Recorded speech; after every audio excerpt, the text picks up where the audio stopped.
ialah suatu bagan dengan simbol-simbol tertentu yang menggambarkan urutan proses secara mendetail sama hubungan antara suatu proses sama proses lainnya di dalam suatu program. Selanjutnya,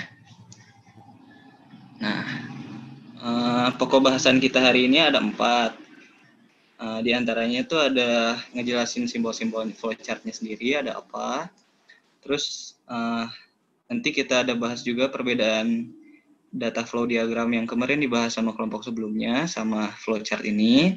Terus yang ketiga ada nanti kita coba untuk ngerubah gimana sih dari DFD, terus dijadiin flowchart gimana caranya. Sama terakhir nanti kita ada bikin model proses bisnis dengan pakai simbol-simbol flowchart.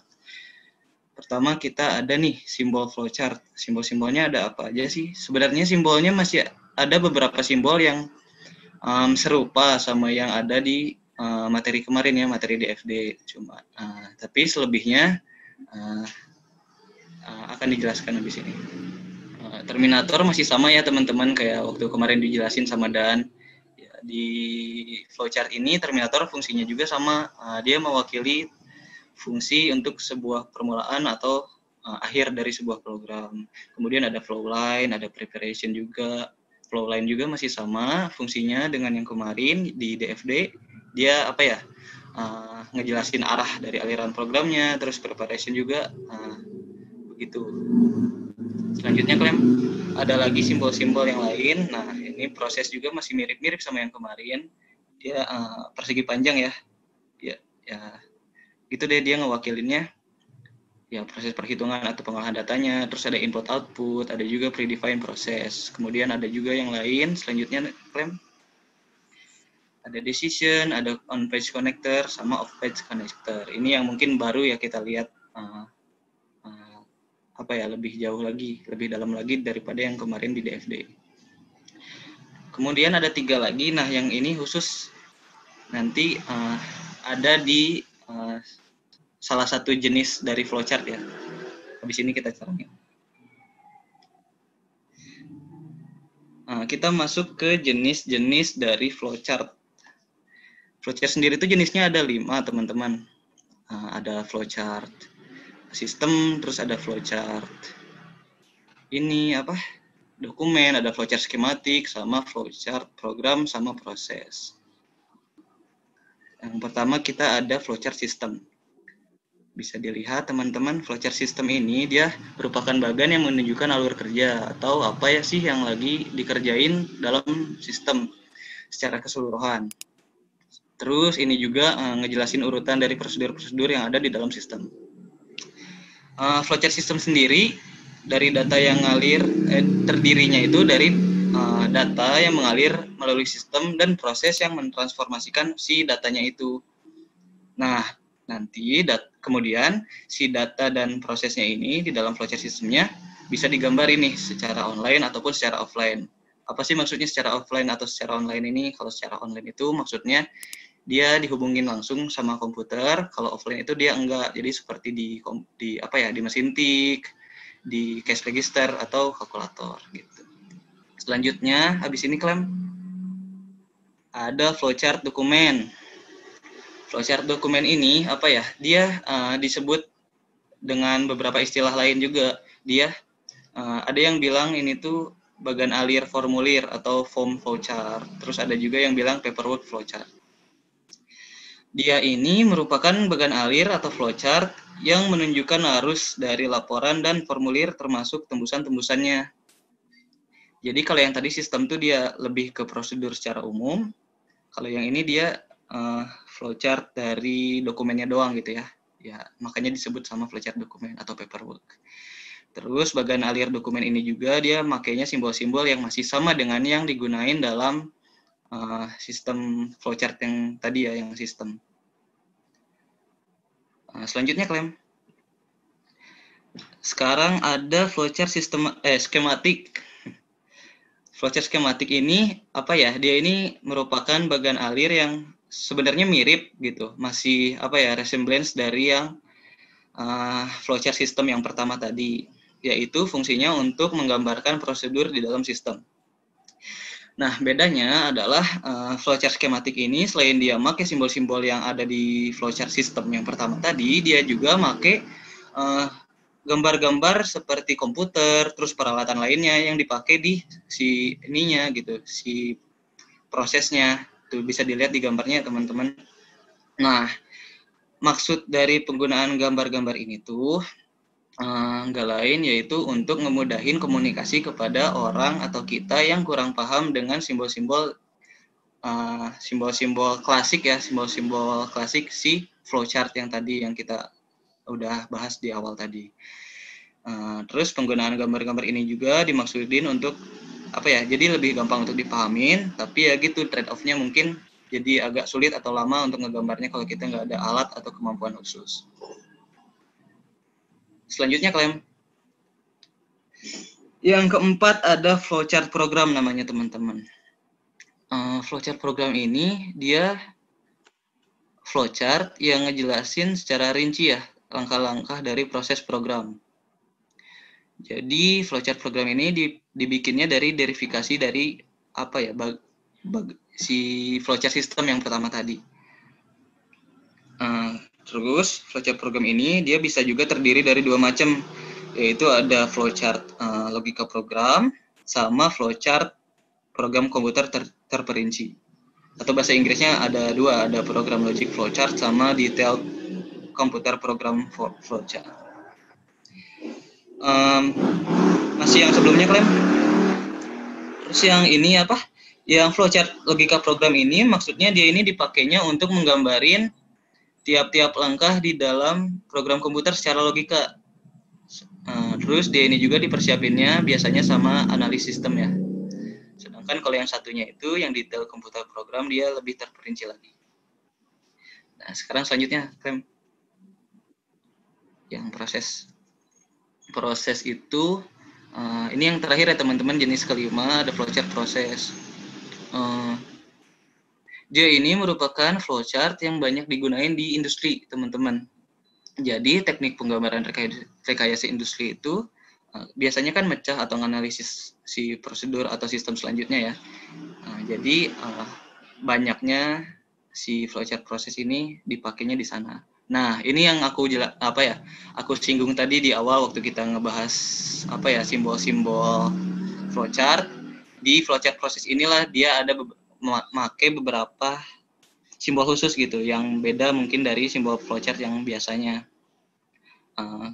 Kalau teman-teman ingat tadi ada yang kayak bentuknya seperti kapsul, ada yang panah tapi beda sama flow line gitu kan. Nah, itu tuh dia di flowchart proses ini secara khusus dia ngewakilin fungsi yang di antara itu ada operasi, ada movement, ada storage, inspeksi sama delay. Itu kan biasanya dipakai di industri ya teman-teman istilahnya. Oke, sampai di situ sih jenis ya. Selanjutnya kalian boleh. Sekarang kita ada bahasan perbandingan atau perbedaan antara flowchart yang kita bahas hari ini sama DFD, data flow diagram, yang di pertemuan sebelumnya kita bahas bareng-bareng di kelas. Yang pertama teman-teman, jadi gini, DFD itu kemarin dijelasin dia lebih ke menunjukkan alur data di suatu sistem, alur datanya. Jadi sedangkan kalau di flowchart system itu dia lebih ngejelasin si alur kerja atau prosedur-prosedur yang ada di dalam sistem. Terus yang kedua, kalau di data flow diagram kemarin, dia prosesnya bisa dilakuin secara serentak atau paralel gitu ya. Tapi kalau di flowchart kita, alur datanya itu harus berurutan. Terus yang ketiga ada juga di DFD kemarin itu dia istilahnya nggak ada looping, nggak ada perulangan. Sedangkan kalau di flowchart kita bisa ada yang namanya perulangan. Itu perbedaan data flow diagram sama flowchart. Sekarang kita masuk ke yang selanjutnya. Selanjutnya ini kita coba untuk gimana caranya sih untuk mengubah DFD menjadi flowchart. Langkah pertamanya, pertama-tama kita harus identifikasi dulu fungsi atau bagian atau departemen yang terlibat di dalam DFD. Baru deh kemudian kita bisa ngejadiin hasil identifikasi yang tadi itu jadi header untuk di flowchart-nya nanti. Terus yang ketiga kita harus nyari tahu juga cara hal-hal fisik dalam tiap fungsi atau bagian atau departemen dalam DFD yang sebelumnya. Sama yang terakhir kita ya udah tinggal kita susun flowchart-nya, flow dari prosesnya, dia berlangsungnya harus sesuai dengan informasi yang kita dapat dari DFD yang tadi. Gitu. Selanjutnya,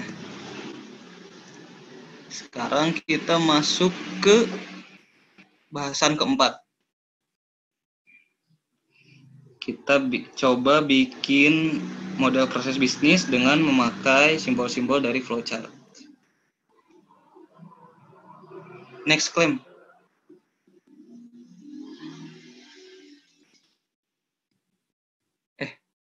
Enggak belum sebelumnya. Iya. Oke, sekarang kita ini ya teman-teman. Nah, di kelompok kami ini kita nyoba untuk bikin flowchart yang dua jenis aja. Jadi ada sistem flowchart sama program flowchart. Kenapa kita cuman pakai dua ini? Soalnya yang paling umum kita dipakai di lapangan biasanya yang dua ini teman-teman. Yang pertama ada ini tuh flowchart system. Nah, ceritanya ini tuh ada di suatu perpustakaan gitu, teman-teman. Jadi, awal dari flowchart ini tuh yang pertama dia startnya di anggota tuh, calon anggota. Dia pertama-tama dia pengen bikin kartu anggota dulu kan. Pertama dia ngisi form pendaftaran dulu dong. Form pendaftaran, terus nanti si formnya itu masuk ke bagian administrasi perpustakaan. Itu simbolnya dia ini ya, dokumen ya. Iya, setelah dokumen dia masuk ke proses ini perekaman tuh. Pencatatan data anggota di pegawai atau di bagian administrasinya. Kemudian setelah itu dimasukin ke database. Database itu kenapa simbolnya kayak gitu? Di sini ngelambanginnya sebuah magnetic disk. Dia itu media penyimpanan data seperti floppy disk ya. Baru deh setelah itu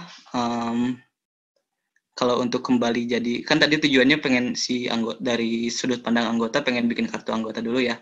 Jadi dia ke kiri tuh teman-teman, dia setelah dari database dia masuk ke proses pembuatan kartu anggotanya, baru deh jadi sebuah dokumen kartu anggota yang nanti bisa dimiliki sama orang-orang yang tadinya mendaftar itu. Selebihnya ya begitu deh, setelah anggota kan nggak cuman ke perpustakaan nggak cuman bikin kartu anggota doang dong.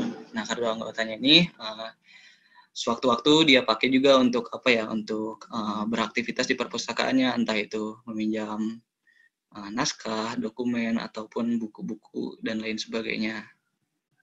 Ini prosesnya secara umum kayak gini ya teman-teman. Terus ada juga contoh lainnya di next claim. Nah, ini contoh lain di proses bisnis pembelian. Dia sama sih sama yang sebelumnya, cuma dia lebih kompleks saja. Ini kan dia ini flowchart database kan. Dia sifatnya flowchart system jenisnya. Setelah ini ada jenis yang flowchart satunya klaim. Nah, ini flowchart program. Dia ini kasusnya mungkin kalau output sama input nilainya mungkin orang pendidikan kali ya, entah itu guru ataupun institusi pendidikan yang lain. Dia ini awalnya ceritanya nginput dulu, pertama-tama ada suatu nilai namanya A sama B. Kemudian di programnya ini dimasukkan suatu fungsi, atau kalau di sini simbolnya dia itu layang-layang bukan ya, belah ketupat ya. Fungsinya ini dia if kalau A lebih besar dari B, nanti katanya dibilang terbesarnya itu A. Nah, kalau nyatanya A ini nggak lebih besar dari B, nanti diharapkan datanya itu yang keluar terbesarnya B gitu. Sehingga nanti setelah melalui proses decision-nya itu keluarlah output yang namanya nilai terbesar. Sesimpel itu teman-teman. Nah, untuk yang lebih kompleksnya ada di contoh lainnya di yang selanjutnya. Nah, ini operasi bisnis.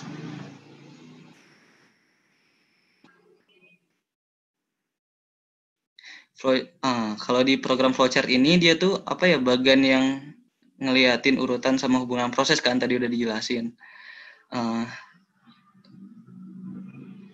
Dengan adanya program flowchart ini, maka urutan proses di program menjadi lebih jelas diniatinnya seperti itu.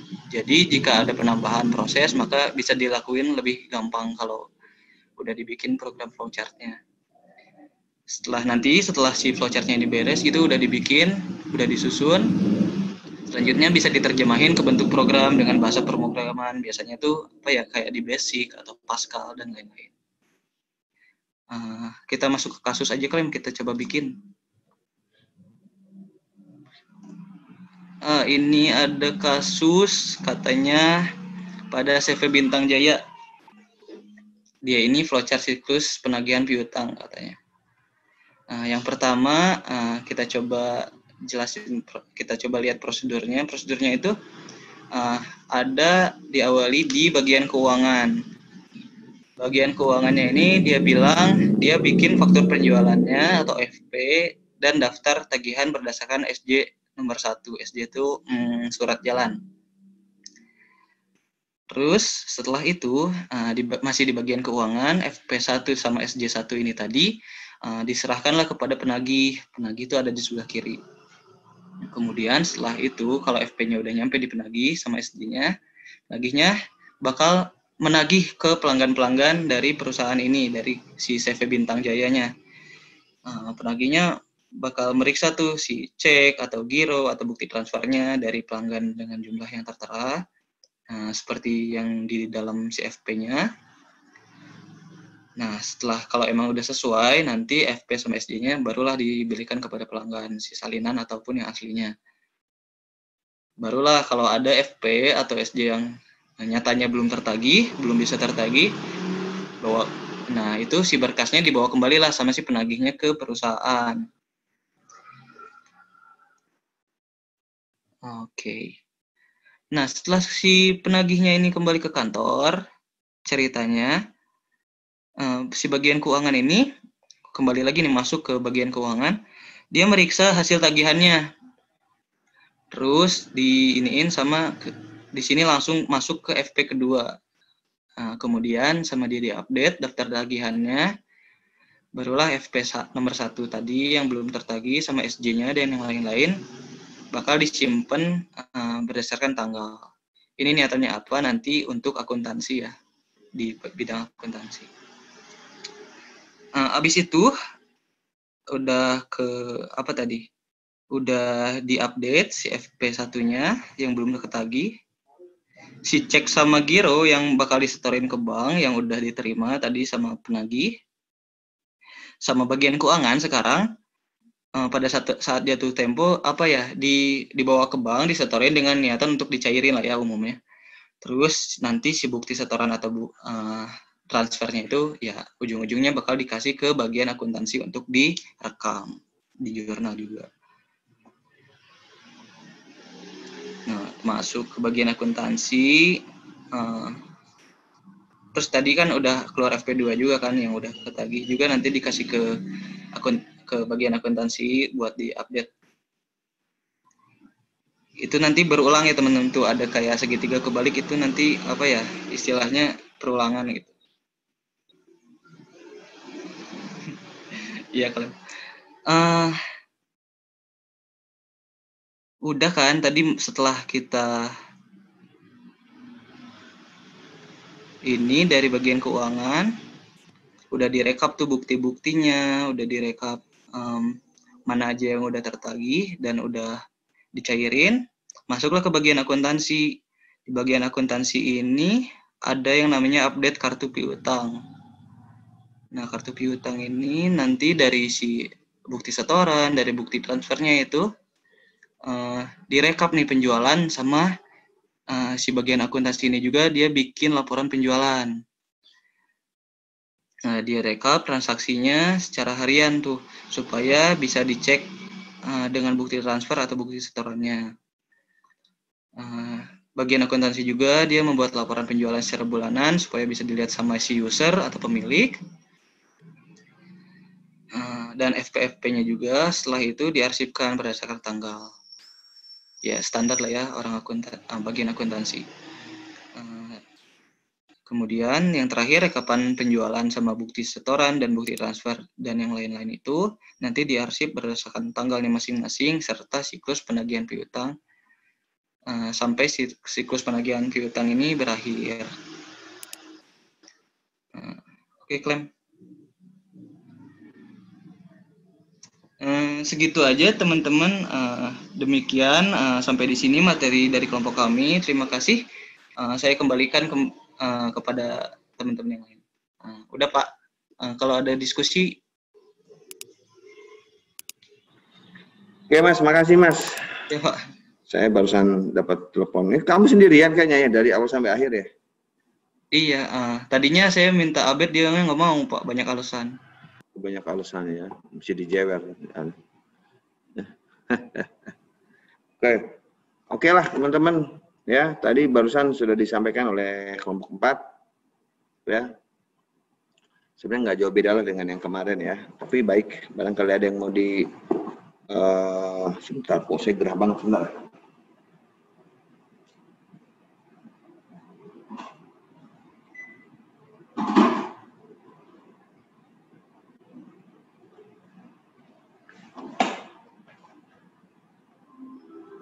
Sebentar ya teman-teman ya. Hari ini saya sebentar. Sebentar.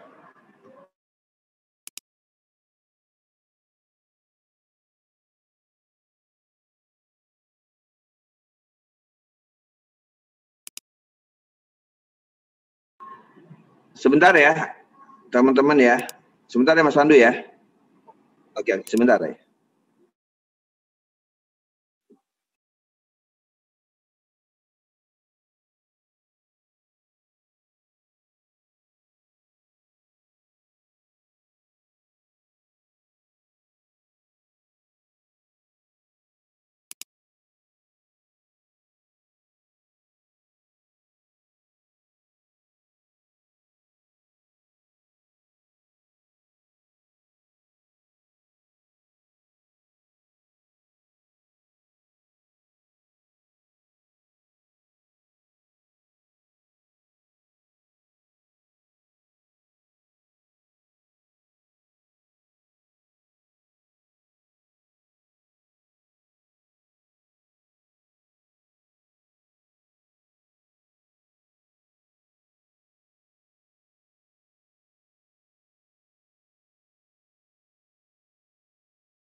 Oke, teman-teman, sorry banget ya. Baru jam berapa sana ya? Oh, udah jam 8 ya, 8 lebih ya. Banyak banget nih pekerjaan yang menanti. Oke, kelompok 4, silakan. Saya coba jadi ini deh, moderator untuk tanya jawab ini. Ada yang mau bertanya, silakan. Nama? Izin bertanya, Pak. Dari? Nama saya Andrea Yola, absen 7 dari kelompok 6. Kelompok 5? 6, Pak. 6? Iya. Oke, Andrea Yola. Oke. Pada pertanyaan saya, bagaimana fungsi dan penerapan dari simbol konektor dalam data flowchart? Mohon dijelaskan disertai contoh. Bagaimana fungsi? Fungsi dan penerapan simbol konektor dalam data flowchart. Penerapan konektor? Simbol konektor, iya. Oh, ya. Dan bagaimana itu ya? Penerapannya ya? Oke, fungsi dan penerapannya. Oke. Berikutnya. Izin bertanya, Pak. Siap, dari? Angelika Sirait, kelompok 2. Oke, gimana Angelika? Gini, kan tadi kita udah belajar simbol-simbol yang dipakai di flowchart itu kan di awal.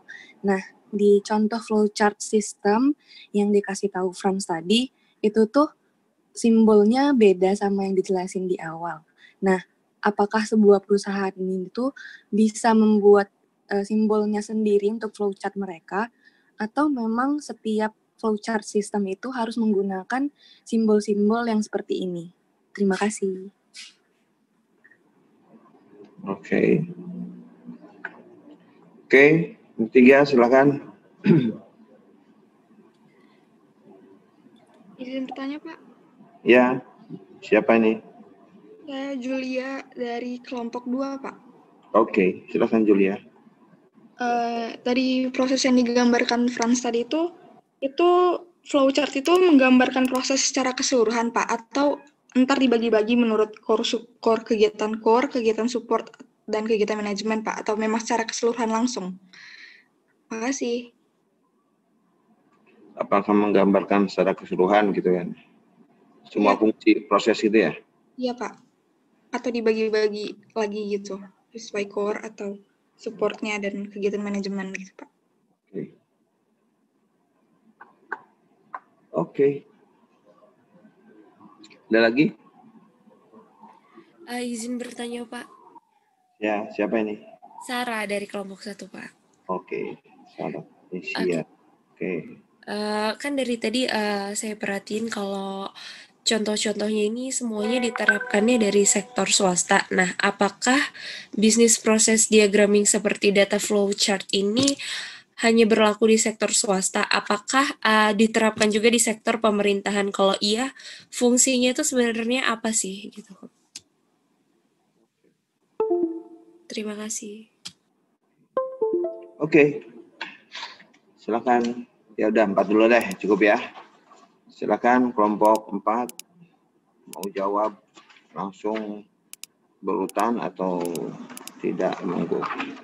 Silakan Franz, kamu yang menentukan atau langsung anggotamu langsung, atau Franz juga one man show hari ini, one man show? Enggak, Pak, kita kerjasama nanti insya Allah. Sekarang lagi didiskusiin sama teman-teman, jadi izin ditampung dulu ya, Pak.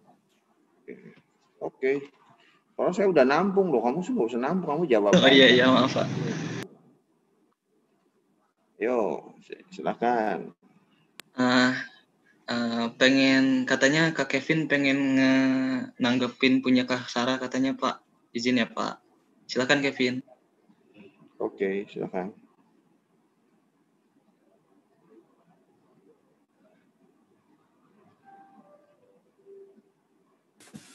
Iya Pak, saya izin menanggapi pertanyaan dari Sarah Konesia. Ya. Tadi saya ulangi pertanyaannya itu, apakah diagramming seperti data flowchart ini hanya berlaku di sektor swasta saja atau juga ada penerapannya di sektor pemerintahan? Kalau saya dari yang saya searching kemarin sempat penasaran juga, ternyata ada juga penerapannya di sektor pemerintahan. Salah satunya kalau di Kementerian Keuangan itu ada di SOP pegawainya DJP. Kalau teman-teman bisa search di internet, diketik aja keywordnya SOP DJP, terus diklik bagian pictures-nya, itu nanti keluar data flowchart seperti yang kita bahas di hari ini. Kemudian pertanyaan lanjutannya tadi, kalau misalkan ada penerapannya di sektor pemerintahan, fungsinya apa? Sebenarnya terkait dengan fungsi bisnis proses diagramming itu sudah dijelaskan oleh pemateri kelompok kami tadi, kemudian sudah dijelaskan juga sama pemateri kelompok sebelumnya yang bahas data flow diagram, karena ini sebenarnya adalah satu kesatuan yang sejenis, maka fungsinya itu kalau yang dari saya tangkap itu ada 3 fungsi utama.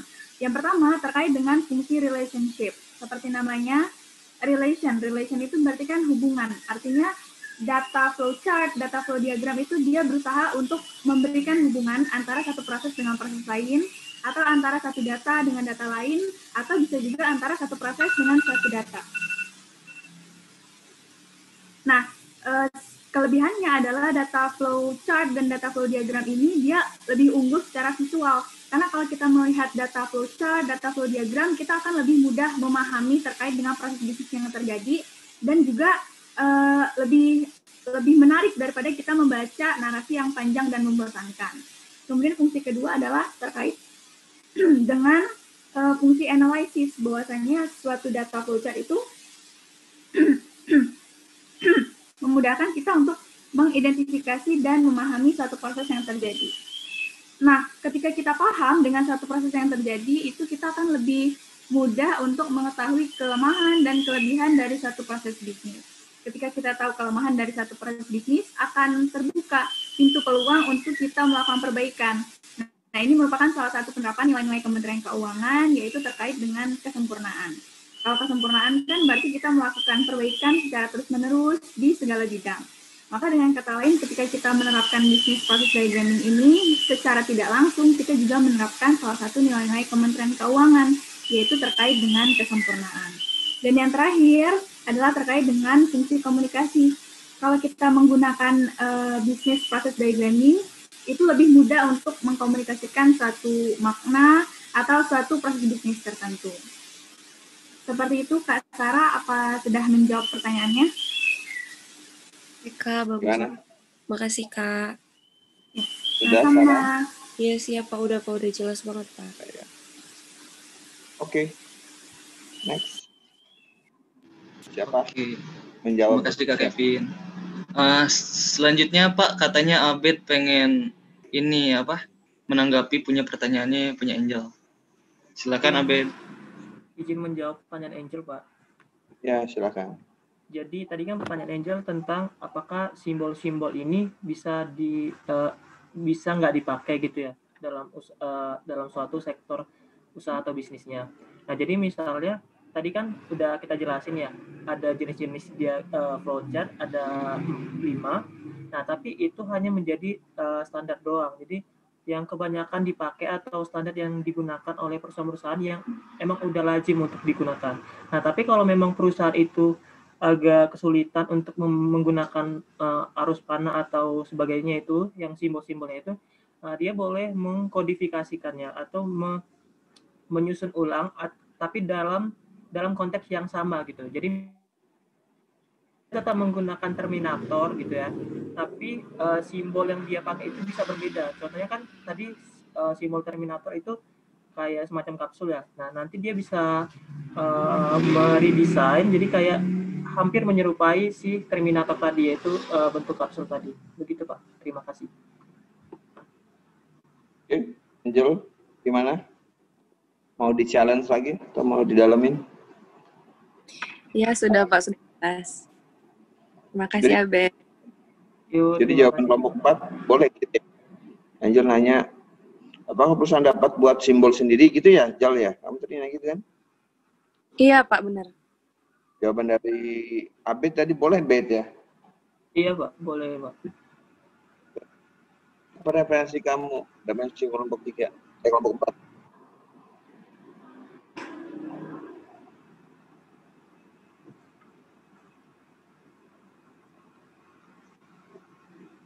Ada yang bisa bantu jawab kelompok 4? Atau ada yang tidak sependapat dengan Abed atau kelompok 4?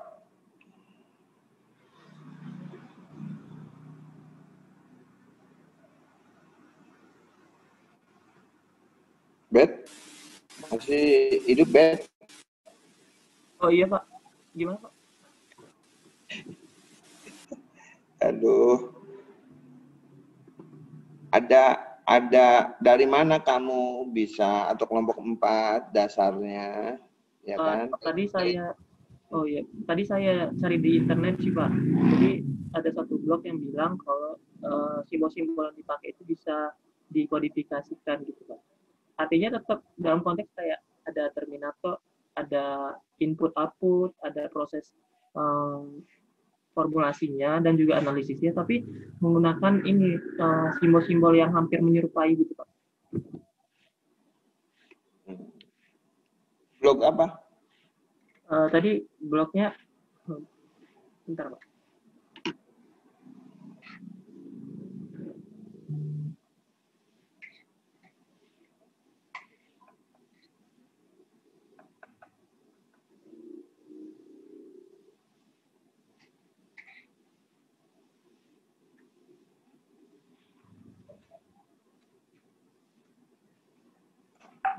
Sebentar Pak, tadi udah tenggelam Pak. Bapak, saya izin menambahkan. Boleh? Silakan.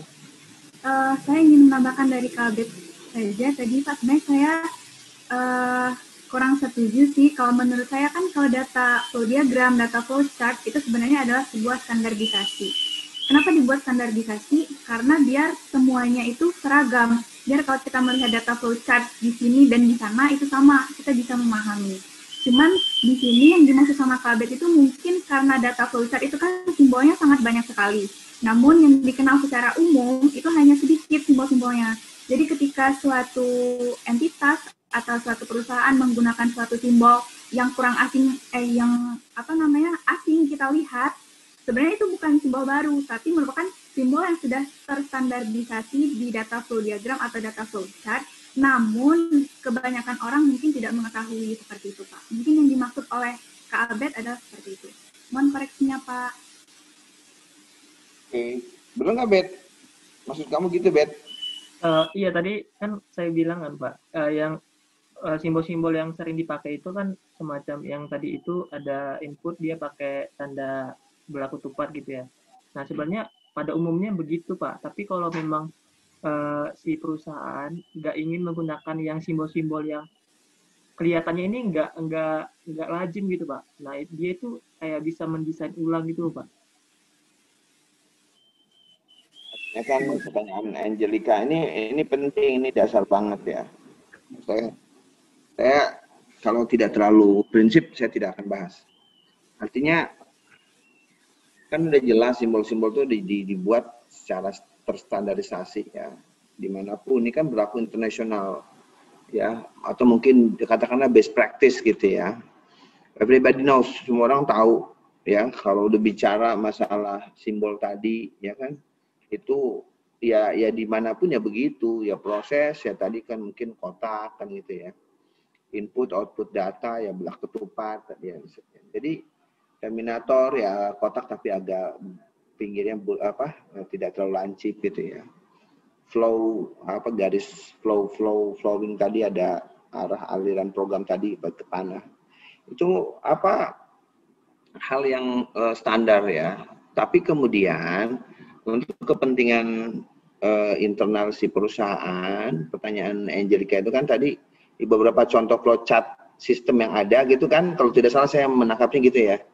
Itu kan agak berbeda gitu kan. Apakah perusahaan itu dapat membuat simbol sendiri kan gitu ya, kalau tidak salah, kalau saya menangkapnya seperti itu pertanyaan Angelica. Ya balik lagi, sepanjang itu memang dipakai untuk kebutuhan internal si perusahaannya, semestinya dia akan bebas-bebas saja gitu ya, sepanjang dipahami oleh internal perusahaan tersebut. Namun demikian, apabila itu menjadi sebuah hal yang terkait dengan katakanlah pelaporan, kan perusahaan juga harus melaporkan kan ke instansi-instansi terkait ya kan, misalnya kayak perusahaan makanan, obat dan sebagainya, dia kan harus melaporkan itu ke BPOM ya, Badan Pengawasan Obat dan Makanan ya kan, untuk sertifikasi halal mungkin ke MUI atau kemana gitu.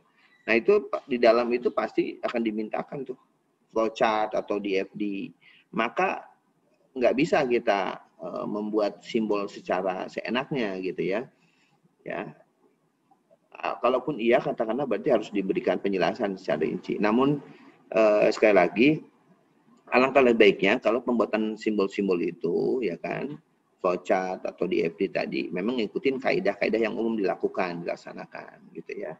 Sebenarnya kan juga kalau saya lihat tadi kan banyak sekali variasinya kan macam-macam lah jenis-jenisnya kan gitu ya. Tergantung kebutuhan kita atau ngomongin sistem atau ngomongin dokumen atau ngomongin mengenai prosedur ya kan berupa flowchart skematik ya kan. Ngomongin langkah program, flowchart program dan seterusnya. Akan tapi terkait dengan simbol-simbol dan sebagainya itu nanti terstandarisasi lah kurang lebih begitu ya. Jadi maksud saya juga nanti karena mentang-mentang kalian suka siapa namanya itu tokoh kartun yang lagi udah lupa lagi saya. Siapa yang Naruto gitu kan.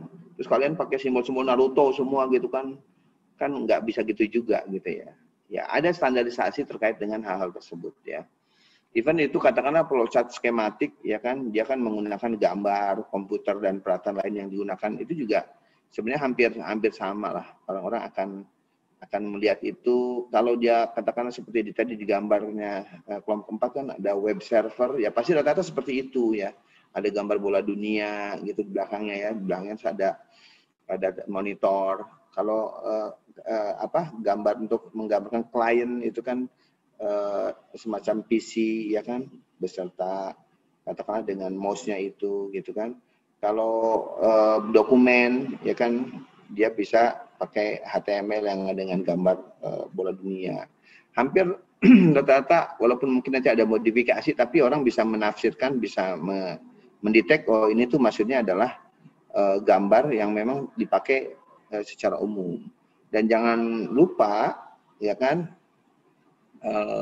bahwa apapun yang kita bikin terkait dengan flowchart atau DFD kan harus mudah dipahami oleh semua orang. Semua orang bisa membaca gitu. Gitu ya, supaya ini juga karena tadi ya, pertanyaannya Angelica kan gitu ya, Angelica ya. Benar nggak sih? Saya nanggapnya kan Iya benar Pak, benar. Benar ya. Karena kamu lihat contoh tadi flowchart system kan beda gitu ya dengan yang diterangin di awal oleh kelompok 4 kan gitu kan. Maksud kamu gitu kan ya? Benar ya? Iya benar Pak, soalnya Ya. tadi kan di contoh tadi ada gambar tabung gitu loh. Saya kepikiran itu gitu. Sebenarnya tadi Kevin Ayu juga udah jelasin juga ya kan bahwa sebenarnya yang digambarin berbeda itu kan karena memang yang kita ketahui mungkin hanya beberapa yang sederhana dan mungkin yang diterangkan disampaikan oleh kelompok 4 juga hal-hal yang sifatnya lebih banyak digunakan gitu ya. Sehingga gambar kayak tabung itu kamu nggak lihat itu ya. Tapi sebenarnya kalau kalian buka mereferensikan ke beberapa referensi juga itu memang hal yang umum ya digunakan. Jadi gitu ya. Angelica ya. Iya Pak, makasih Pak. Oke, berikutnya. Silakan. Jawaban pertanyaan lagi. Iya Pak, ada Anggita katanya Pak mau menanggapi pertanyaannya Andrea. Silakan Anggita. Oke, terima kasih Franz. Jadi tadi pertanyaan Andrea itu, kalau nggak salah bagaimana fungsi sekaligus penerapan dari simbol konektor dalam flowchart kan ya Andre kan? Jadi sebenarnya di PowerPoint kelompok kita juga udah dijelasin gitu. Cuman ya mohon maaf sekali lagi presenter kelompok kami tadi menjelasinnya sekilas-sekilas banget gitu. Kalau untuk penjelasannya, konektor tadi kan ada dua ya. Ada yang on page sama off page.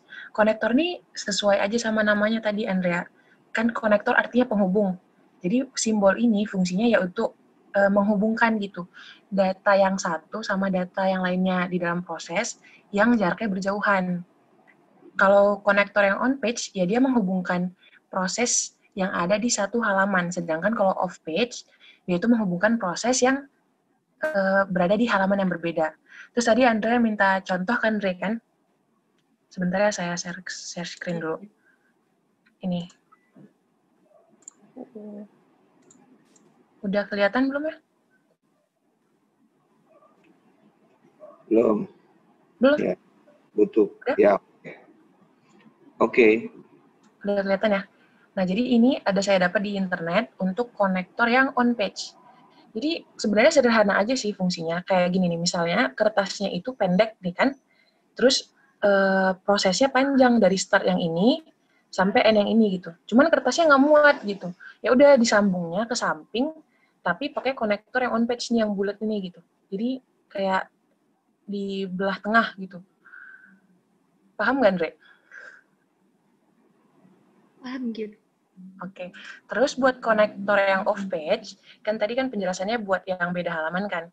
Nah, misalnya ini, dia itu ada 2 halaman nih. Misalnya petak yang pertama tuh halaman 1, terus petak yang kedua nih halaman 2. Nah, jadi sebenarnya ini prosesnya masih lanjut kan, dari kencangkan baut bla bla ke letakkan dalam box antrian. Cuman halamannya beda, gak muat gitu. Ya udah disambung pakai konektor yang off page nih, yang kayak gambar rumah kebalik nih gitu. Jadi itu tuh contohnya, Andrea. Apakah sudah dimengerti? Makasih, Jit. Jelas banget. Oke. Oke. Ada yang mau tambahkan lagi? Udah jelas lah ya. Itu kan technically banget ya. Oke, makasih. Siapa namanya? Anggita Sergal. Terima kasih. Sama-sama, Oke. Pak. Hah? Sama-sama, Pak. Oh iya. Oke. Terakhir. Udah ya? Udah semua? Satu lagi kan? Belum dijawab kan? Ya, masih ada satu, Pak. Iya, siapa yang mau jawab? Saudari Clementine, silahkan. Punyanya Julia ya? Ya. Mangga klaim.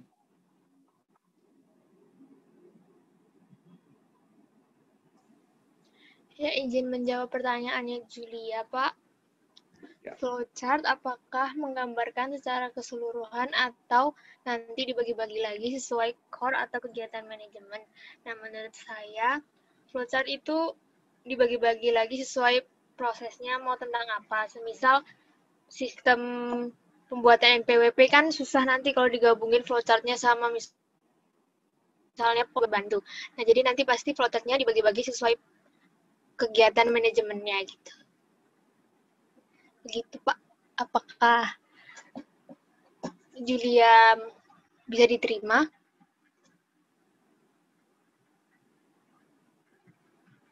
Gimana Julia? Kamu setuju nggak? Atau ada yang nggak setuju? Jadi pertanyaan Saya Julia setuju, Pak. itu, Setuju. flowchart itu apakah Dapat dipahami, Pak. menggambarkan? Berarti memang harus dibedain ya, nggak boleh langsung dari awal sampai habis gitu. Benar gitu, siapa? Clementine ada kelompok 4. Apakah betul seperti itu flowchart? Apakah menggambarkan keseluruhan proses gitu ya? Kalau saya tadi pertanyaannya Julia ya, core proses, subproses, manajemen proses.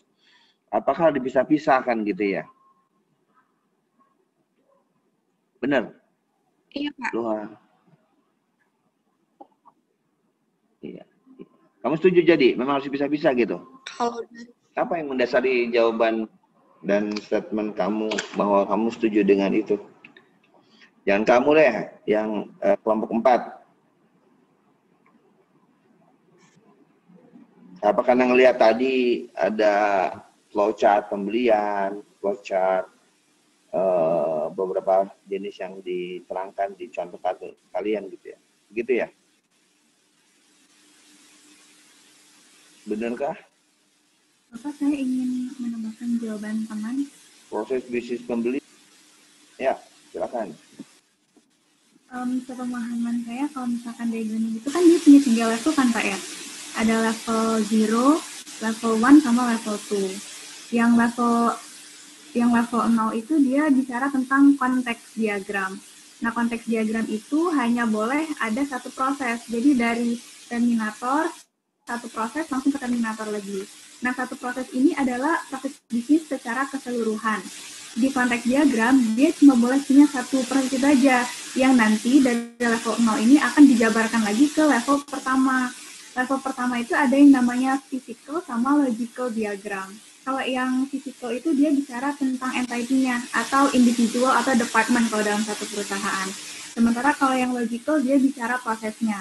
Nah, kalau misalkan ada hal yang belum jelas lagi, perlu dijabarkan lagi, maka kita ke level 2. Level 2 ini adalah sub dari si physical sama logical diagram. Jadi kalau misalkan ditanya apakah dia bisnis proses itu secara keseluruhan atau dibagi-bagi, kalau diagram itu dia membahas secara keseluruhan, tapi diagramnya kita bagi ke dalam beberapa level. Seperti itu, Pak. Mohon koreksinya, Pak. Oke. Itu yang mau saya dengar, jawaban seperti itu. Dengar, Julia, apa beda jawabannya antara yang di Kevin sama sama Clementine ya? Lebih jelas ya? Lebih jelas, Pak. Ya. Jelas ya, oke. Oke. Semua udah ya, friends?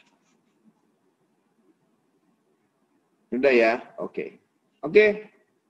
Untuk pemaparan, presentasi, dan untuk tanya jawab sudah dilakukan dan kita berikan reaction, tepuk tangan lah boleh lah ya buat kelompok 4. Kerjasama yang sangat baik antara anggota kelompok, walaupun tadi saya di awal agak ini cuma si Frans saja yang ngomong nih kan gitu ya. Ternyata dalam hal bahu-membahu menjawab pertanyaan saya kira cukup bagus ya. Oke teman-teman semua ya. Barangkali untuk teknis sekali lagi saya tidak bosan untuk menyampaikan bahwa penyampaian mengenai DFD atau mengenai flowchart ini kan sebenarnya technically banget ya gitu ya. Dan pemahaman terkait dengan dua hal ini adalah pemahaman yang wajib kita ketahui ya kan. Namun demikian yang lebih penting dari dua hal yang kita pelajari di dua pertemuan ini adalah bagaimana kita melihat bahwa keduanya ini adalah dua hal yang katakanlah yang memang harus dipahami sebagai apa ya, sebagai hal yang umum terjadi, yang akan dilakukan, akan dibuat oleh semua proses bisnis manapun, ya kan? Jadi untuk apa? Ya apabila memang fungsi dari di segala ya katakanlah manajemen proses lah ya, kalau kita bisa tadi core proses, support proses, manajemen prosesnya itu jalan gitu. Maka semestinya pembuatan flowchart atau diagram flow data dan semuanya itu akan dilakukan karena memang kedua hal tersebut bisa apa ya? Bisa membantu kita pihak manajemen untuk melakukan analisis dan memahami apa proses bisnis secara baik. Dan tadi pada ujung-ujungnya akan dibuat, akan dianalisis, kemudian menjadi sebuah apa ya, perbaikan, menjadi sebuah hal yang membawa manfaat kepada proses adaptif dari sebuah proses bisnis. Kita memahami dari kemarin kita baca bahwa bisnis yang baik tentunya bisnis yang bisa secara adaptif merespon kejadian atau perubahan kondisi situasi yang ada di masyarakat, di customer lah gitu ya, kalau kita bicara customer ya. Maka diagram flowchart maupun diagram data itu juga sebagai alat untuk kita lakukan analisis secara lebih mudah ya. Dan kemudian kemarin juga kita belajar bagaimana di setiap komponen pegawai di perusahaan tersebut, di proses bisnis tersebut, dengan adanya diagram atau apa diagram data atau diagram flowchart ini, dia akan memahami paling tidak secara umum ya dari hulu ke hilir, dari awal ke akhir, dari input ke output, ya kan, sekaligus prosesnya. Jadi betul ada spesialisasi terhadap apa yang kita lakukan di dalam pabrik ya, atau dalam proses bisnis katakanlah seperti manufacturing. Akan tetapi secara umum semua komponen di dalam perusahaan tersebut memahami, ya kan, memahami proses bisnis yang ada di bisnisnya masing-masing. Dan mereka memahami juga bahwa apabila ada sesuatu hal yang tidak berjalan dengan baik terkait dengan proses bisnis di divisi atau di bagian mereka, makanya akan mempengaruhi keberhasilan pencapaian tujuan strategi dari proses bisnis atau bisnis tersebut secara akhir. Bahkan mungkin secara output juga akan berpengaruh terhadap kualitas, ya kan? Terhadap mungkin kuantitas kalau itu kita bicara banyaknya banyaknya output yang diharapkan untuk memenuhi harapan dan memenuhi order dari si customer gitu ya. Sekali lagi pemahaman terkait dengan dua hal yang kita bahas kemarin minggu lalu dan hari ini dimaknai sebagai hal yang nanti akan dijadikan sebagai alat bantu untuk memahami proses bisnis. Dan pada ujungnya dengan pemahaman proses bisnis tadi, kalau kita kaitkan dengan masalah perpajakan, ya tugas kita sebagai orang pajak, akan seperti itu. Maka tentu ini akan membuat tugas kita sebagai fiskus, ya kan, menjadi lebih mudah, gitu ya. Saya selalu ulang-ulang karena ini menjadi penting kiranya. Kita sering dengar lah, saya kalau kalian D3 ya belum pernah terjun sebagai pegawai pajak gitu ya. Tapi saya memahami betul, 25 tahun saya bekerja, kita pernah mengalami di mana WP melakukan challenge ke kita, melakukan kritiklah ke kita, masukan ke kita. Bahkan kalau dalam bahasa anak sekarang mungkin bikin kegaduhan begitu, terkait dengan pola kerja fiskus.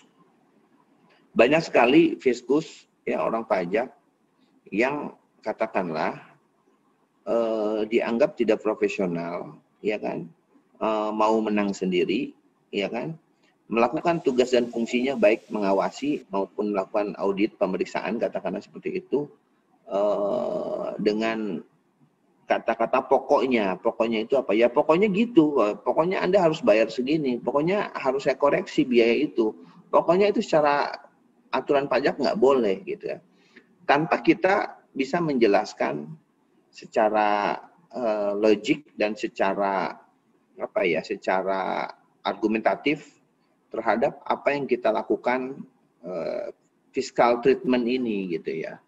Kita memahami juga dari awal bahwa pajak ini kan sifatnya netral yang saya bilang. Kalaupun kemudian ada koreksi yang dilakukan oleh kita, memang kan secara ketentuan, secara aturan itu diperkenankan. Karena memang ada perbedaan yang mendasar antara dua hal tadi ya kan, antara commercial treatment atau accounting treatment lah kalau kita bicara masalah keuangan, katakanlah kita bicara keuangan ya, dengan fiscal treatment. Udah jelas kalau bicara accounting treatment kita bicara dasar hukumnya adalah SAK atau GAAP gitu ya, standar akuntansi keuangan. Sementara kalau kita bicara masalah pajak yang dipakai kan bukan standar akuntansi keuangan, tapi adalah ya undang-undang pajak, ya undang-undang PPH, undang-undang PPN, undang-undang bea materai mungkin ya. Ya, itulah yang kita pakai. Jelas dasar hukum yang dipakainya antara satu adalah SAK, satu undang-undang pajak, udah dua hal yang berbeda. Oh, bahwa di dalamnya itu nanti ada sesuatu irisan yang sama, ya ngomongin masalah penyusutan, depresiasi, ngomongin masalah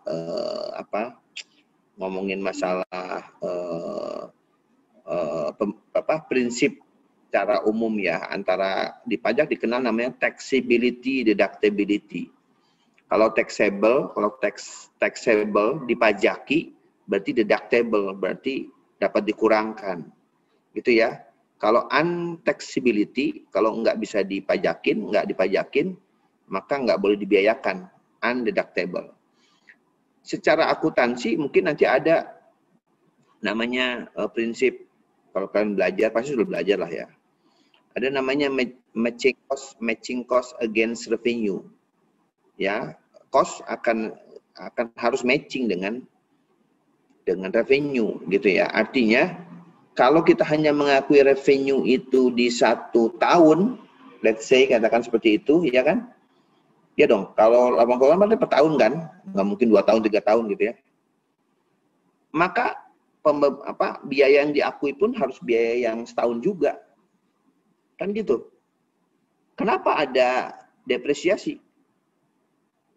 Kenapa ada penyusutan? Kira-kira kenapa tuh? Ada yang bisa jelasan nggak? Kalau saya ngomong aja nanti bosan ya. Duk, gimana Duk? Pandu deh. Menurut kamu kenapa ada depresiasi, Duk?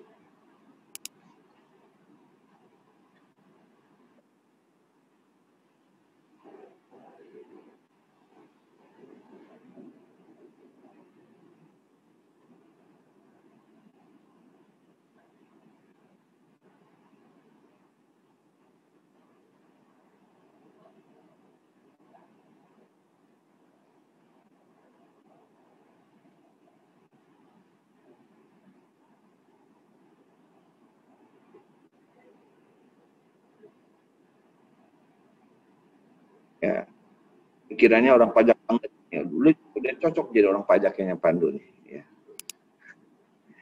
Oke, ada lagi yang mau dijawab? Ada yang mau jawab? Silakan. Kenapa ada? Ya, silakan Dan. Nah, kalau menurut saya kenapa kita ada depresiasi itu karena kan kita ketahui bahwa kalau misalnya alat-alat itu dia semakin lama alat itu dipakai maka nilai dari barang suatu alat itu juga akan menurun juga. Kenapa bisa begitu? Itu karena setiap alat yang kita pakai itu pasti nilainya itu akan turun juga karena daya untuk dipakainya itu juga akan berkurang juga sehingga kita harus mengetahui sebenarnya nilai aset ini, nilai peralatan ini nanti setiap waktu itu berapa gitu karena nilai barang atau kegunaan itu nanti semakin lama nanti akan semakin turun. Oke, ada yang mau nambah lagi? Kevin, Kevin Ayu udah bergerak. Silakan Kevin. Kalau menurut saya konsep matching tadi sih Pak, matching cost against revenue tadi. Kalau misalkan satu mesin gitu kan kita mendapatkan penerimaannya itu kan dalam beberapa tahun ke depan. Sehingga cost dari si mesin ini harus kita bebankan beberapa tahun juga, nggak boleh hanya di tahun pertama saja.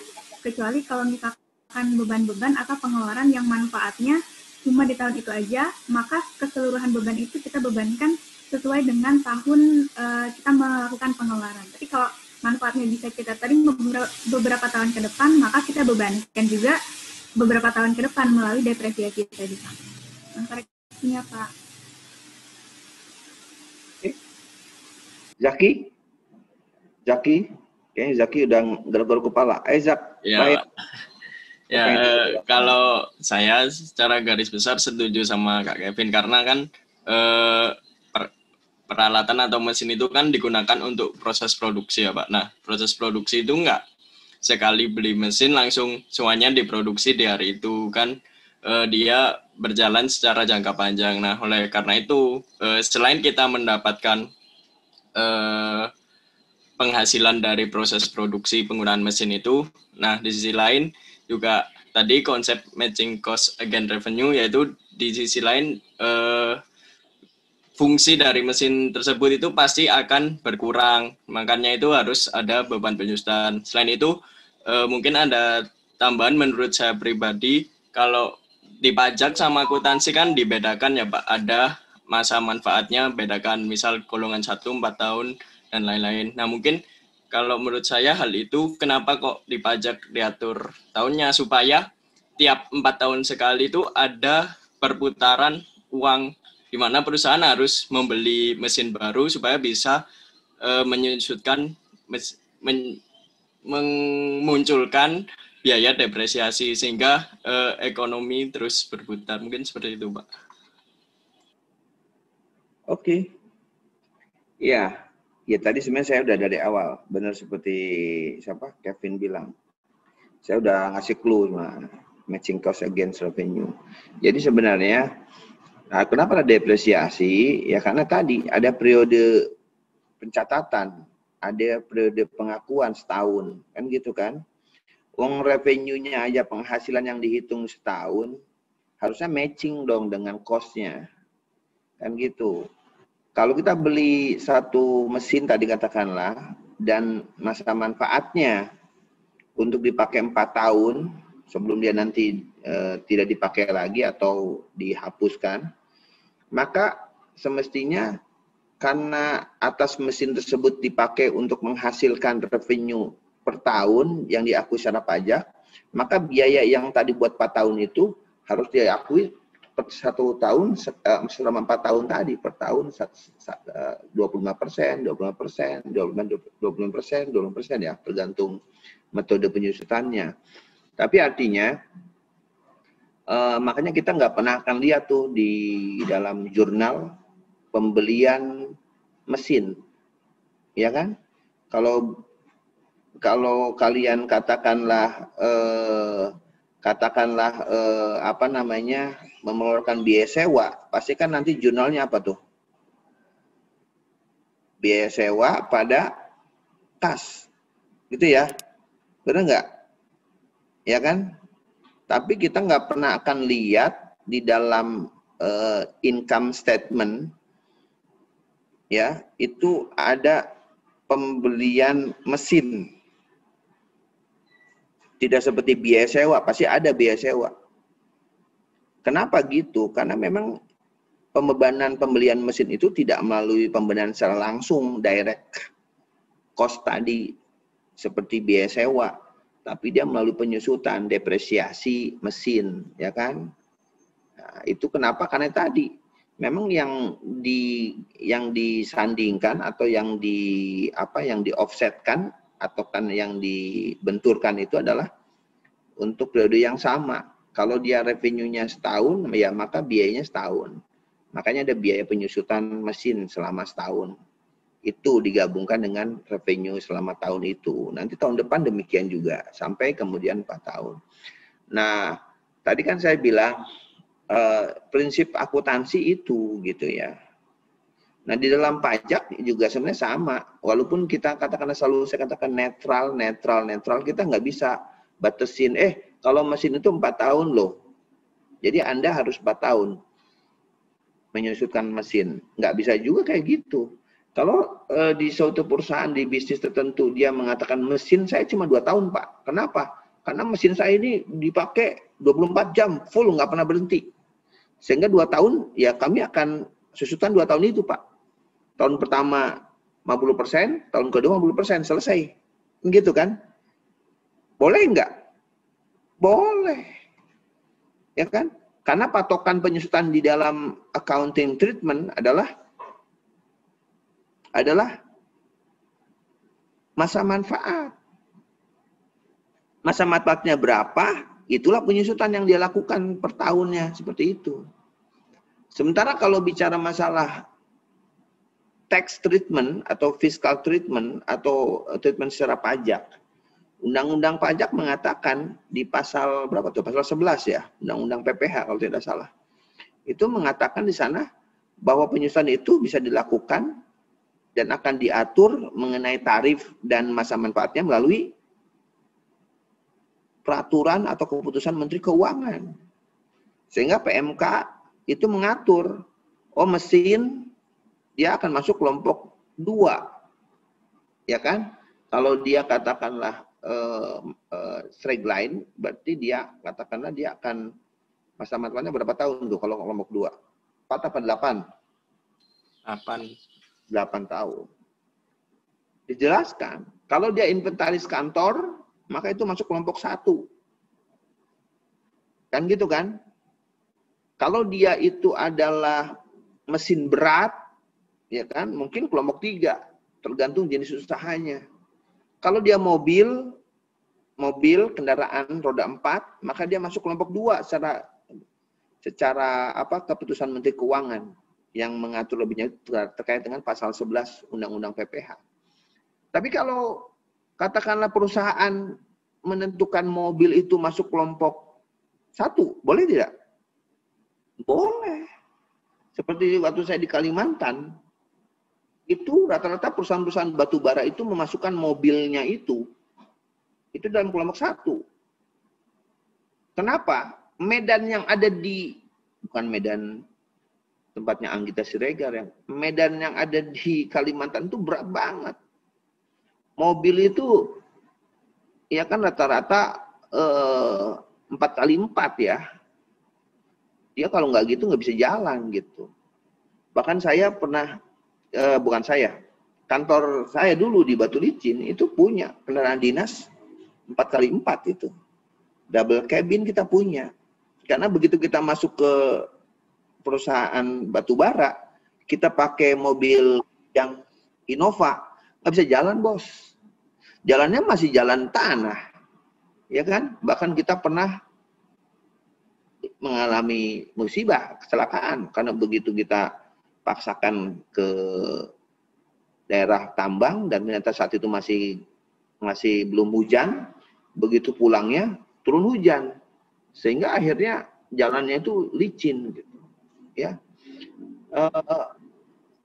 tergantung. Jadi silahkan. Kalau mungkin di Jakarta, rata-rata mungkin kendaraan roda 4, dia akan susutan pasti 4 tahun tuh. Ya kan? Karena jalannya mulus, jalannya bagus. Tapi begitu di Kalimantan mungkin hanya 2 tahun. Nah, sekali lagi, tapi apapun itu, prinsipnya baik pajak maupun accounting sama kan, bahwa ada matching cost against revenue. Ada matching antara cost sama revenue tadi. Tidak bisa tidak, kan gitu. Nah, sekali lagi, pemahaman mengenai proses bisnis itu menjadi penting, dan kita bisa berargumen dengan dengan wajib pajak bahwa kita akan melakukan koreksi atas penyusutan ini. Dasarnya adalah seperti ini. Dasarnya adalah Undang-Undang PPH pasal 11, di mana di sana dikatakan bahwa penentuan sebuah aset, sebuah aktiva menjadi kelompok 1, 2, 3, ya kan? Itu adalah berdasarkan keputusan Menteri Keuangan. Loh, saya nggak bisa dong Pak, saya kan berdasarkan masa manfaat, monggo silahkan. Tapi begitu Anda masukkan SPT, Anda harus ngikutin keputusan Menteri Keuangan. Nah, oleh karenanya ada rekonsiliasi fiskal. Ya kan? Nah, bicara lagi masalah perbedaan accounting sama tax treatment, selain dari dasar hukum, satu adalah SAK, satu adalah undang-undang pajak, juga dokumen yang dipakai untuk melakukan pengawasan, pemeriksaan. Ya kan? Kalau di dalam accounting treatment, apa yang dipakai untuk melakukan pengawasan, pemeriksaan?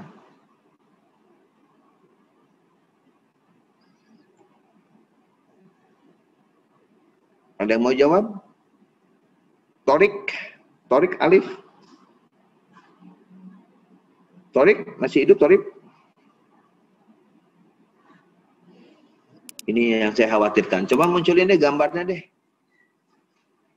Coba semua munculin gambarnya. Oke, Pak.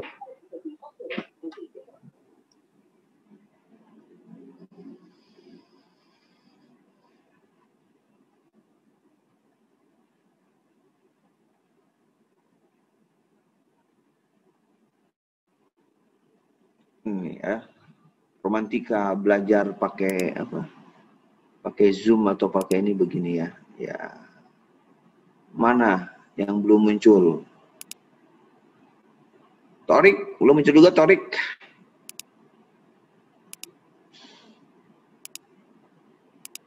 Ya, Torik. Torik. Apa pertanyaan tadi Torik? Jika menggunakan accounting treatment, lalu kelanjutan perlakuannya apa itu? Iya. Garuk-garuk kepala. Gue kalau kayak gini, jadi kayak hukum karma gue nih ya. Iya. Saya dulu kuliah gitu ya, kalau lagi main beginian, ya mumpung itu ngapain gitu ya. Ada yang mau menyampaikan ke Torik apa pertanyaan saya tadi?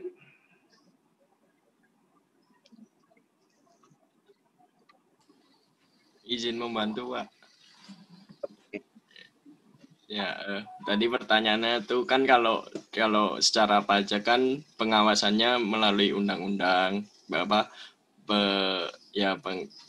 pengawasannya. Nah, kalau accounting treatment itu pengawasannya gimana biar tetap sesuai prosedurnya? Mungkin seperti itu, Pak. Oke, makasih Zaki. Ada lagi yang mau ditambahin? Bukan tambahin, ada yang mau menyampaikan lagi pertanyaan saya? Kalau nggak ngerti nanya ya, saya ngolor ngidul aja kalau dosen ngolor ngidul gitu ya. Suka-suka dia gitu ya. Kalian jangan diam aja, kayaknya nggak jelas Netalius ini nih. Lintang, apa yang tadi saya tanya ke Torik? Accounting treatment-nya gimana Pak pengawasannya gitu? Kurang lebih kayak gitu kali ya Pak. Kalau dalam stikernya WA itu opo jenenge wis tak batin ngono ya. Yo, gitu ya Lintang ya. Jogja itu. Sopo? Coba yang cewek nih, cewek mungkin Anggita. Apa pertanyaan saya tadi Gita? Anggita. Ya. Dua lagi nggak ada yang jawab, berarti saya mesti ubah nih polanya, saya bakal nanya-nanya terus nih kayaknya nih. Hah? Tadi yang saya sedengar saya yang itu Pak, kalau misalnya yang masalah akuntansi itu pengawasannya gimana gitu. Sedengar saya sih kayak gitu. Ya, oke. Berarti kalau dari 4 orang satu lagi deh, kalau 4 orang salah semua, berarti sayanya yang salah gitu, bukan kalian. 4 orang nggak nangkep, berarti saya yang salah dong. Apa yang belum muncul? Ini siapa yang belum muncul? Belum muncul gambarnya nih. Sarah Konesia. Iya Pak. Kalau memang nggak ada gambarnya ya? Iya Pak, ini kamera saya gelap banget Pak. Itu juga enaknya ya.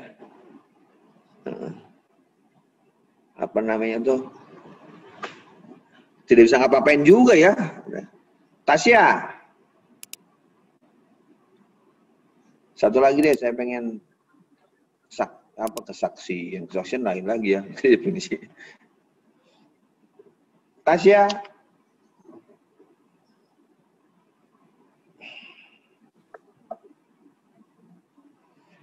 Nggak muncul Tasya. Tasya lagi pergi ini.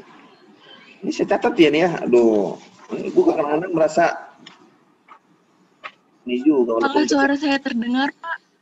Iya terdengar, tapi gambar kamu nggak ada. Ya. Iya Pak, laptopnya ini nggak ada kameranya yang ini. Iya ya. Ya maaf Pak. Feelingku feeling so good biasanya ya. Ya, nggak muncul. Wes. Oke, satu lagi deh. Siapa yang muncul? Amelia. Gimana Mel? Apa pertanyaanku tadi Mel? Kalau sedengar saya tadi sih Pak, apa yang digunakan dalam pemeriksaan, apa yang digunakan untuk pemeriksaan dalam akuntansi? Sedengar saya gitu sih Pak. Itu baru pertanyaannya ya. Bagaimana kalau suruh jawabnya ya? Oke lah. Ya, berarti saya yang harus mengulang. Tadi kan saya bahas bahwa nanti di dalam pekerjaan kita sebagai fiskus, sebagai orang pajak, pasti kita akan menghadapi permasalahan terkait dengan tadi perbedaan antara accounting treatment sama dengan fiscal treatment. Oke. Kenapa selalu akan ada pertentangan antara accounting versus fiskal gitu, fiskus ya. Tax sama accounting lah gitu ya. Kenapa selalu akan ada tax versus accounting atau accounting versus tax? Karena pertama saya sampaikan. Pertama tadi apa? Halo? Perbedaan? Dasar penyebutan. Dasar hukum. Ya, dasar hukum. Kalau accounting pasti SAK. Tax, undang-undang pajak. Ya kan? Yang kedua, nah ini pertanyaan saya tadi. Yang kedua tuh apa? Kenapa ada versus tadi? Dan selalu akan ada nanti solusinya ataupun treatmentnya adalah rekonsiliasi fiskal. Ya, adalah terkait dengan tadi dokumen yang digunakan. Ya kan? Dokumen yang digunakan dalam accounting treatment untuk melakukan pemeriksaan. Katakanlah yang meriksa laporan keuangan siapa? Atau sebelum itu namanya apa nih kalau pemeriksaan secara akuntansi?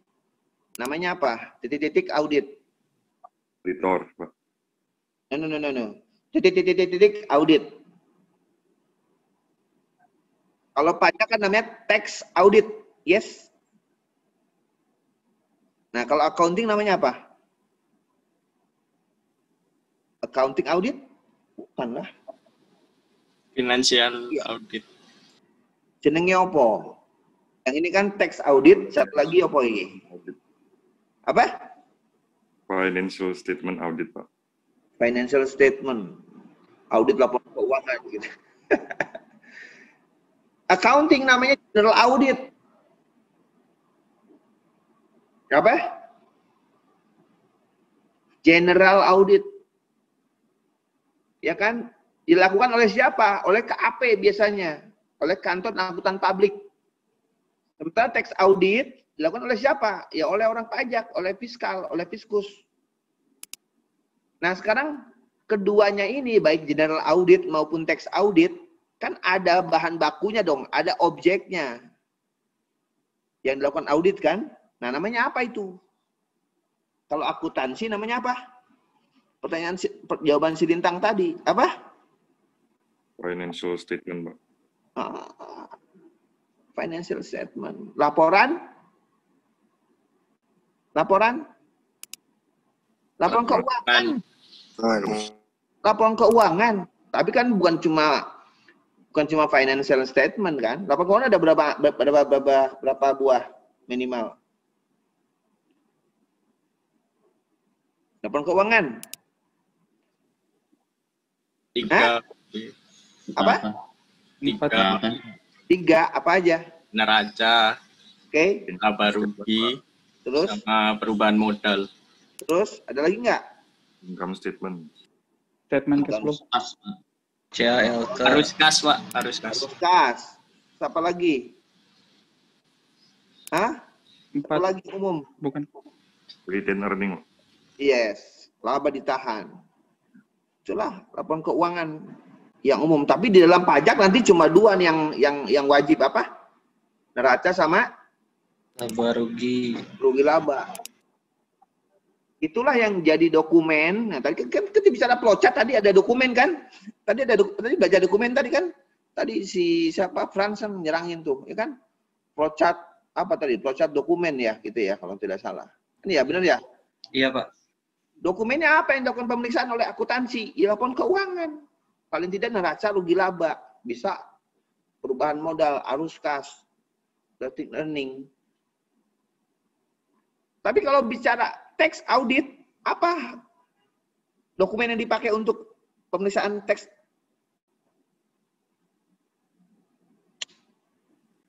Apa? Ayo. Yang buat rekonsiliasi fiskal itu ya, Pak? Ya buat ngaudit itu. Kan tadi ada tax audit, ada general audit. General audit itu dilakukan oleh KAP, oleh akuntan publik. Ya, accounting treatment nih. Ayo. Apa? Nggak mau ada yang jawab? Coba. Torik, mau jawab lagi Torik? Juga kurang paham, Pak. Kurang paham? Kurang apa nggak paham? Enggak. Nggak paham ya, Rik ya? Alvin? Alvin putus-putus katanya, Pak. Putus ya? Iya. Nggak apa-apa lah, putus internet. Jangan sampai putus sama pacarmu ya. Jadi apa dokumennya? SPT, Pak. SPT, masa S Mambo, masa S Teler, SPT lah. Jadi dokumen di dalam flowchart tadi nanti kalau dalam teks audit apa? Ya SPT. Beda dengan general audit yang dilakukan oleh KAP. Dokumen digunakan apa? Laporan keuangan. Kan gitu. Ya kan? Coba orang pajak. Oh, tapi Pak, saya tahu Pak. Kakak saya kerja di pajak, dia kalau meriksa pajak pakai laporan keuangan. Betul, tapi itu data dukungnya. Pendukungnya. Tapi yang diaudit oleh pajak adalah SPT-nya, tax letter. Loh kenapa? Ya karena memang kita kerja di area pajak. Ya.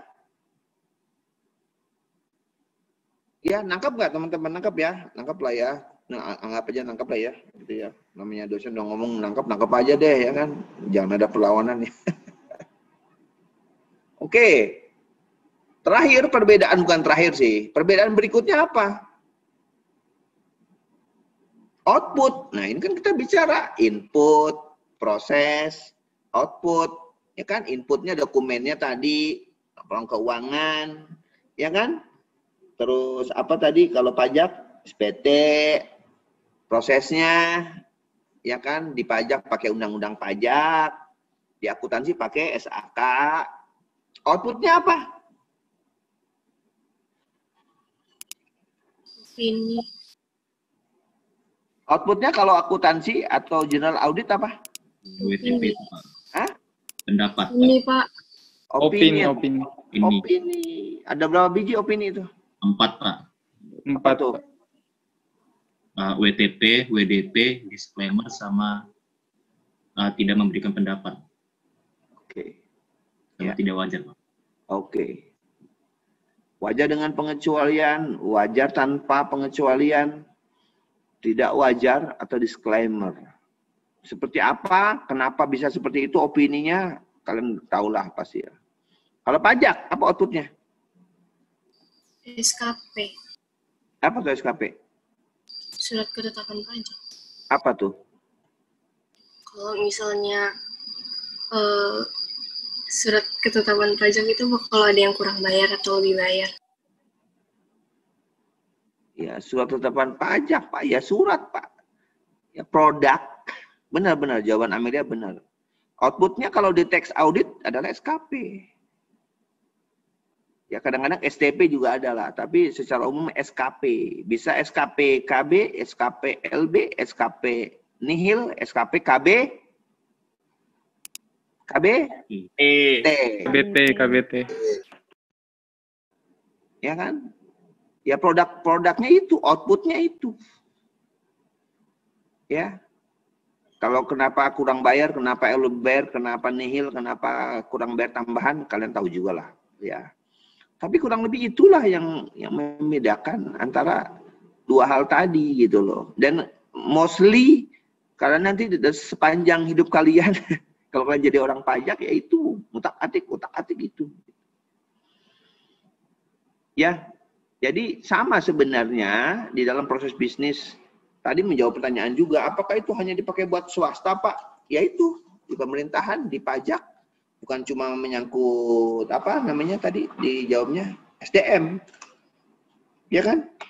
Bukan cuma menyangkut SOP pegawai DJP gitu ya.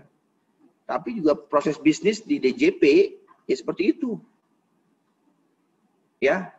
Jadi nanti dia opini bagi general audit, kalau di pajak berarti dapat SKP, ketetapan pajak lah gitu ya. Ketetapan pajak itu macam-macam kan, ada SKP KB, SKP LB, SKP nihil, SKP KBT.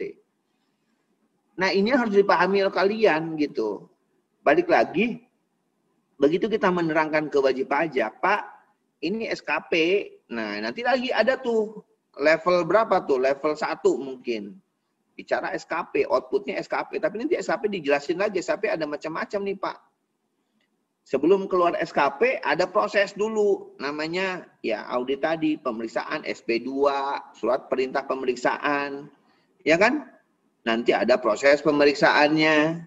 Ada kemudian nanti apa? sebelum dikeluarkan SKP? SPHP, surat pemberitahuan hasil pemeriksaan, ada closing conference, pembahasan, ya kan? Kalau dia tidak puas, minta tim pembahas ke Kanwil. Jadi kemudian kalau ada WP yang merasa katakan ada ini, saya tadi kegaduhan yang ada itu oleh wajib pajak itu karena mereka tidak memahami. Mereka merasa tiba-tiba saya di SKP kurang bayar sekian miliar. Padahal untuk sampai ke SKP itu proses bisnisnya, ya kan gitu kan, ini menjawab pertanyaan tadi, apakahnya swasta Pak? Proses bisnisnya ya tadi melalui satu keluar dulu SP2, surat perintah pemeriksaan dikirim ke kita bahwa Anda akan diperiksa loh. Ada nanti surat pemberitahuan pemeriksaan pajak, ya kan, SP3. Kemudian nanti proses pemeriksaan, nanti pemanggilan wajib pajak, ya kan? Bisa dihadiri, bisa tidak. Kemudian nanti setelah selesai ada SPHP, surat pemberitahuan hasil pemeriksaan, 7 hari harus ditanggapin. Setelah SPHP keluar namanya closing conference, ya kan, pembahasan akhir lah gitu ya. Baru keluar namanya SKP. Jadi SKP itu di ujung gitu ya, udah melalui suatu proses-proses yang ya diberitahu dulu, persuasif, dikonfirmasi dulu. Saya mau koreksi loh ini loh. Penyusunan kamu kan mobil cuma setahun tuh, cuma 2 tahun. Nggak boleh ya, undang-undang pajak melalui keputusan Menteri Keuangan bilang cuma boleh 4 tahun. Kan gitu. Ya kan? Ya. Habis ya? Oke.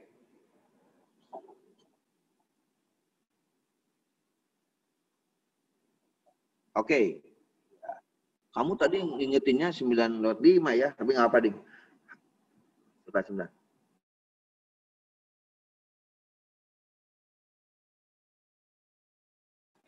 Oke, ya. Jadi gitu ya, teman-teman ya. Jadi terakhir, ya makasih Pandu ya. Jadi terakhir maksud saya, pemahaman-pemahaman terkait dengan tadi flowchart, DFD juga sebenarnya bisa kita terapkan di dalam keseharian kita dalam pelaksanaan tugas sebagai fiskus ya, sebagai orang pajak nanti kalian gitu. Ya, oleh karenanya pemahaman proses bisnis taxpayer ya, wajib pajak, pemahaman proses bisnis kita sebagai orang pajak juga menjadi penting. Nanti akan membantu pelaksanaan tugas kalian, menjelaskan ke WP. WP merasa dizolimi, dikeluarkan SKP. Tapi enggak loh Pak, Bapak sebelum SKP sekian miliar, kami udah beritahukan loh nih Pak surat SPHP-nya. Kok tiba-tiba saya dikoreksi? Ya karena ini loh Pak, kita udah kasih dulu loh Pak pemberitahuannya. Nah pemahaman-pemahaman mengenai itu penting bagi kita, bagi kalian. Ya bagi saya juga. Ya, jadi sekali lagi, sorry banget nih ya, jadi ngolor ngidul ya gitu ya. Tapi prinsipnya adalah, setiap hal yang terkait dengan perpajakan adalah konsekuensi orang untuk bayar sejumlah rupiah, sejumlah uang. Dan itu pasti berat. Ya, jangan kamu, biar aku aja. Itu kata siapa, kata Dilan ya gitu ya. Berat gitu ya. Jadi mendingan sudah ya. Oleh karenanya bicara konsekuensi hukum nanti di sana dijelaskan juga. Kalau di perpajakan mungkin kalian juga tahu lah, ada keberatan, ada banding, ada peninjauan kembali ke Mahkamah Agung, ya kan, sebelum nanti inkrah berkekuatan hukum yang tetap. Tapi poinnya adalah pekerjaan kita nanti sebagai fiskus adalah pekerjaan yang mungkin tidak akan disukai oleh orang, ya kan? Ya, karena memang orang dipaksa untuk bayar gitu. Tapi memang itu definisi pajak seperti itu. Nah sekali lagi pemahaman mengenai flowchart, mengenai DFD itu mengenai penting sekali. Bukan hanya terkait dengan wajib pajak, tapi juga terkait dengan flowchart proses bisnis di kita, di pajak. Ya kan? Kita analisis, kita lakukan evaluasi, apakah ada kelemahan, ada kekurangan, itu kita perbaiki. Gitu ya teman-teman ya. Oke. Tidak ada pertanyaan, terima kasih Pandu ya. Semoga bermanfaat ya kan. Moga-moga juga ada yang nanti bisa diperdalam di pertemuan berikutnya ya kan. Monggo loh kalau pertemuan berikutnya ada yang mau nanya terkait dengan materi sebelumnya ya monggo juga ya. Saya kira itu mungkin ya. Terima kasih sekali lagi atas kehadirannya. Mohon maaf saya akhiri. Assalamualaikum warahmatullahi wabarakatuh. Waalaikumsalam. Banyak Pak. Terima kasih Pak. Terima kasih Pak. Terima kasih Pak.